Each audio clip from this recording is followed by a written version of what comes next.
মানুষের চরিত্র স্বভাব যদি ঠিক থাকে সব জায়গায় তাকে সম্মান করবে, আর চরিত্র স্বভাব যদি ভালো না থাকে তাকে কোনো প্রকারে মূল্য দেবে না। যাই হোক, এখানে এই শুটকিটাকে এক এক জেলায় এক এক নামে ডাকে।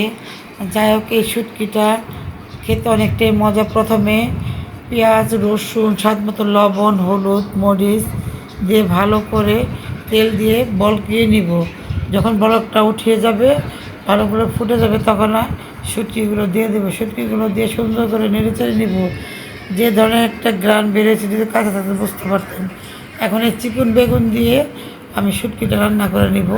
কোনো প্রকারের শুটকিতে আপনার ঝোল রাখা যাবে না।